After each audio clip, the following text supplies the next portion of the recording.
आज घर में चारों तरफ ठीक वैसी ही शांति थी जैसे कोई तूफान होकर गुजरा हो उसके बाद होती है। तभी उस शांति को तोड़ते हुए सासू माँ सरस्वती जी की आवाज आई, अरे बहू, पति ने थप्पड़ मार दिया तो इसमें इतना क्या बुरा मानना। बेचारा दिन भर बाहर काम करके थक हार कर घर में आता है, तुम्हारे नाजो नखरे उठाता है, तुम्हारा पेट पालता है, बदले में परेशान होकर उसने हाथ उठा दिया तो ऐसा क्या हो गया जो बात का बतंगड़ बना रही है।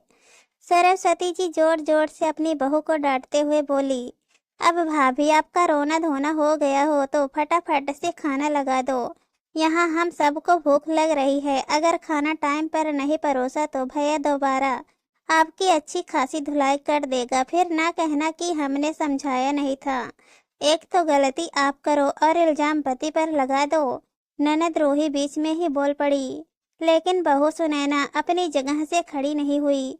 उसके आंसू थे कि थमने का नाम ही नहीं ले रहे थे।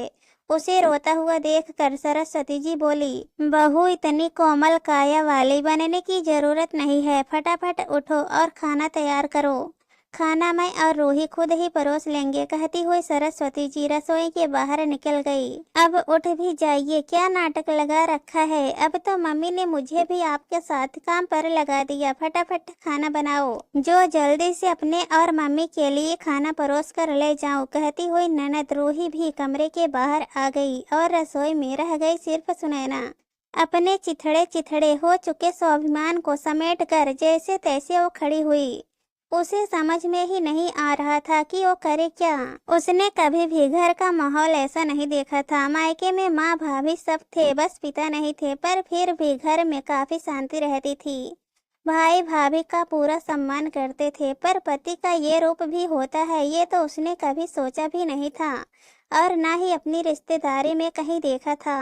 एक बार तो सोचा कि माँ को फोन करके सब कुछ बता दूं, पर इस समय कैसे, भाभी को बेटी हुई है, माँ तो उनकी देखभाल और घर की जिम्मेदारी में लगी हुई है। फिर सोचा भैया को फोन कर दूं, पर भैया के कंधों पर पूरे घर की जिम्मेदारी है, फिर ओ मेरी अपनी जिम्मेदारी कैसे उठाएगा। कहीं भाभी नाराज हो गई तो, इसलिए कहते हैं पिता का होना जरूरी है। काश आज पापा जिंदा होते तो मैं अपने मन की बात कह पाती। मन ही मन सोचते हुए उसने अपने आंसुओं को पोंछा और फिर जाकर चूल्हे पर तवा चढ़ाया और गर्मा गर्म रोटी सेक कर उन लोगों को खुद ही परोसा, क्योंकि मदद तो सिर्फ कहने के लिए है, असल में उसकी मदद के लिए कोई नहीं आता। सास और ननद ने जब खाना खा लिया तब तक उसका पति आर्यन भी आ गया।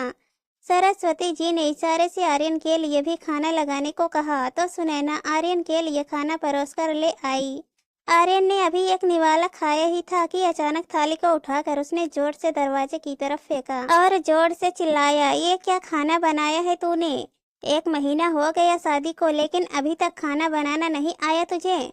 नमक कितना कम डाला है सब्जी में? मुफ्त की रोटियां तोड़ने के लिए लाए हैं क्या तुझे, जो इन चीजों का भी ध्यान नहीं रहता तुझे? आर्यन बहुत ही बदतमीजी से सुनैना से बात कर रहा था। ये देखकर सुनैना और ज्यादा सहम गई, लेकिन सरस्वती और रूही में से किसी ने कुछ नहीं कहा। अब खड़ी खड़ी यहाँ मेरा मुंह क्या देख रही है? उठा ये सब और कुछ ढंग का बना कर ला मेरे लिए। सुनैना का उसी समय जोर जोर से रोना छूट गया। उसे रोता देखकर आर्यन गुस्से में उसकी तरफ बढ़ा, लेकिन तभी सरस्वती जी बीच में आ गई और आर्यन को रोकने की कोशिश करने लगी। वहीं रूही को सुनैना को अंदर ले जाने के लिए कहा। रूही सुनैना को उसके कमरे में लेकर चली गई। पीछे से सरस्वती जी ने कहा, यह तो क्या कर रहा है, पागल हो गया है क्या? एक ही दिन में क्या अपने पति होने का सारा हक जता लेगा? इतना परेशान करेगा तो सब कुछ छोड़ छाड़ कर चली जाएगी। अरे कहीं नहीं जाने वाली माँ, बिन बाप की बेटी है, भाई भाभी कोई जिम्मेदारी नहीं लेते और माँ कुछ कर ही नहीं सकती, क्योंकि वो तो खुद बेटे बहू की मोहताज है। इसे तो यही झेलना है पूरी जिंदगी। और फिर आप ही तो कहती हो उसे दबा कर रखा कर। पहले भी तो उस पर हाथ उठा चुका हूँ, वो तो ठीक है, लेकिन भगवान के लिए घर की माहौल खराब मत कर।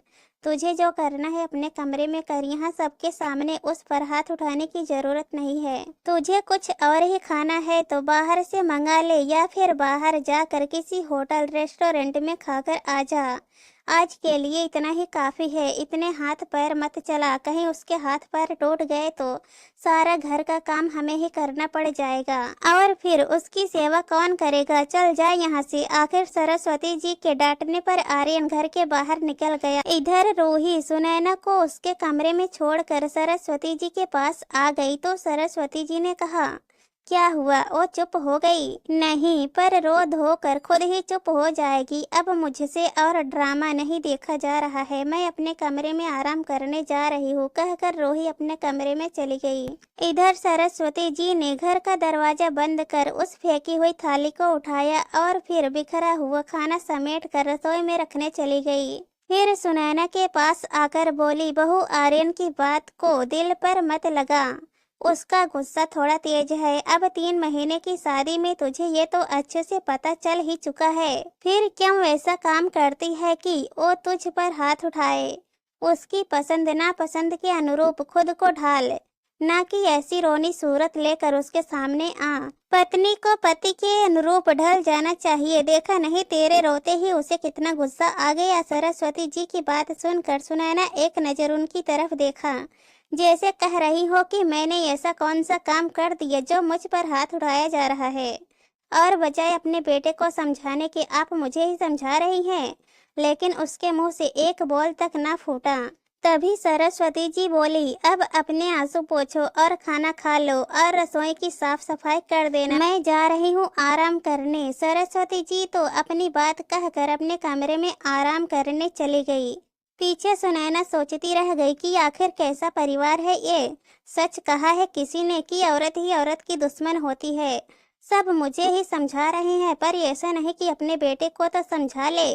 खैर, जैसे तैसे सुनैना उठी और रसोई की साफ सफाई कर चुपचाप कमरे में आकर बैठ गई। इतना सब होने के बाद भूख तो कहाँ लगी थी उसे। तभी उसका मोबाइल बज उठा। देखा तो माँ का फोन था। उसने फोन उठाया तो माँ ने पूछा, सुनैना बेटा कैसी है तू? मैं ठीक हूँ माँ, आप बताओ। मैं भी ठीक हूँ, पर तेरी आवाज अजीब सी लग रही है। कुछ नहीं माँ, बस अभी काम करके आई हूँ तो थक गई हूँ। अच्छा सुन, कल कुआं पूजन है तो तेरा यहाँ होना जरूरी है। तेरी सास को तो मैंने शाम को ही फोन पर कह दिया था, पर तुझे नहीं बोल पाई थी तो शायद रसोई में काम कर रही थी। सुनैना मन ही मन सोचने लगी, उस समय कैसे बात कराती मेरी सास। उस समय तो उनका बेटा मुझ पर हाथ उठा रहा था। तभी माँ बोली, ले तेरी भाभी से बात कर, वो तुझसे बात करना चाहती हैं। कब से पीछे पड़ी हैं कि सुनैना को फोन तो लगाओ, मुझे भी बात करनी है, कहकर माँ ने भाभी को फोन दे दिया। हेलो सुनैना जी, कल सुबह जल्दी आ जाना। आप सारी रस्में आपको ही तो करवानी है। आखिर आप बुआ जो ठहरी, भाभी ने चहकते हुए कहा। जी भाभी। सुनैना के संक्षिप्त उत्तर से भाभी को शक सा हुआ। हमेशा अपनी भाभी से खुलकर बोलने वाली ननद अगर इतना सा जवाब दे तो शक तो होना लाजमी है। उन्होंने धीरे से पूछा, सब कुछ ठीक तो है ना? कोई परेशानी है तो बता। नहीं भाभी, सब कुछ ठीक है, पर भाभी का मन नहीं माना। आखिर उन्होंने कहा, सुनैना तुम बताना नहीं चाहती, कोई बात नहीं, मैं जबरदस्ती पूछूंगी भी नहीं। मैं सिर्फ एक बात कहना चाहूंगी, अगर तुम्हारे साथ कुछ भी गलत है जो संभाला नहीं जा सकता तो तुम वापस आ सकती हो। ये मत सोचना कि पापा नहीं है तो भाई भाभी जिम्मेदारी नहीं निभाएंगे। ये तुम्हारा घर है, तुम पूरे हक से वापस आ सकती हो। भाभी के इतना कहते ही सुनैना का रोना छूट गया, पर भाभी ने उसके रोने का कारण नहीं पूछा, बस इतना सा ही कहा, सुनैना अब तुम 2 परिवारों की इज्जत हो, अपने मायके और ससुराल का मान तुम्हें रखना है। गलत करके तो कभी मत आना, लेकिन अगर तुम्हारे साथ गलत हो रहा हो तो उसको बर्दाश्त करना भी मत। याद रखना, अपने लिए खुद बोलना पड़ता है। जी भाभी। सुनैना ने बस इतना ही कहा और फोन रख दिया। भाभी की इतने शब्दों से उसे एक नई ऊर्जा मिली थी, एक नई हिम्मत मिली थी। उसे यह अच्छे से पता चल चुका था कि उसके मायके में आज भी उसके लिए जगह थी, जो उसकी हिम्मत को जगाने के लिए काफी थी। अब वो तैयार थी आर्यन का सामना करने के लिए। उसने अपने आंसू पोंछे और अपना सामान एक बैग में पैक कर लिया और अपने लिए कैब बुक कर ली। पर कैब से पहले आर्यन घर आ गया। सरस्वती जी ने ही जाकर दरवाजा खोला। सरस्वती जी को सामने देखकर आर्यन ने पूछा, मम्मी आपने दरवाजा क्यों खोला? आपकी बहू कहाँ मर गई? क्या वो दरवाजा खोल नहीं सकती थी? क्या हमेशा आग उगलता रहता है? जगी हुई थी मैं। मैंने आकर दरवाजा खोल दिया तो कुछ गलत हो गया क्या? इतने में सुनैना अपने बैग के साथ बाहर निकल कर आई। उसे बैग के साथ देखकर पहले तो दोनों हैरान से खड़े रह गए। फिर आर्यन चिल्लाता हुआ बोला, यह क्या नया नाटक लगा रखा है तुमने? कहाँ जा रही हो बैग लेकर? मैं अपने मायके जा रही हूँ, सुनैना ने कहा। किससे पूछ कर जा रही हो? इतनी हिम्मत कैसे हो गई तुम्हारी? इसमें हिम्मत की क्या बात है? अपने लिए आवाज तो खुद ही उठानी पड़ती है। अच्छा, तुम्हारी इतनी हिम्मत हो गई कि तुम आवाज उठा रही हो? अचानक इतनी आवाज कैसे निकलने लगी मुंह से? भाई भाभी रख लेंगे तुम्हें अपने पास, घूम फिर कर तो तुम्हें ससुराल ही आना पड़ेगा। आर्यन ने बड़ी कुटिलता के साथ कहा, इस गलत फहमी में मत रहना, मेरे मायके का दरवाजा आज भी मेरे लिए खुला है। इसी बीच सरस्वती जी बोली, बहू पति की छोटी छोटी बातों का इतना बतंगड़ नहीं बनाते। ओ परेशान था इसलिए तुम पर हाथ उठा दिया, पर तुम तो रबड़ की तरह बात को खींचे जा रही हो। मम्मी जी, मैं आपके बेटे का पंचिंग बैग तो नहीं हूँ कि ओ बाहर की सारी परेशानी मुझे पीट कर निकालेगा। सच ही कहा है किसी ने, औरत की दुश्मन औरत ही होती है। आप जो मुझे समझा रही हैं, कभी आपकी बेटी की शादी होगी तो क्या उसको भी यही सब समझाओगी? तुम्हारी इतनी हिम्मत कि तुम मेरी मम्मी से इस तरह से बात करो? कहता हुआ आर्यन सुनैना की तरफ बढ़ा, लेकिन इससे पहले आर्यन कुछ कर पाता, सुनैना ने जोरदार थप्पड़ आर्यन के गाल पर दे मारा। अचानक पड़े इस थप्पड़ से सब हैरान रह गए, लेकिन सुनैना ने बोलना जारी रखा, कमजोर नहीं हूँ मैं, याद रखना। अब मुझ पर हाथ उठाया ना तो घरेलू हिंसा के मामले में जेल में पटक दूंगी। बहुत बर्दाश्त कर लिया मैंने, बस आज ओ हद भी खत्म हो गई। नहीं रहना मुझे तुम लोगों के साथ, ये रिश्ता तो मैं यही खत्म करके जा रही हूँ।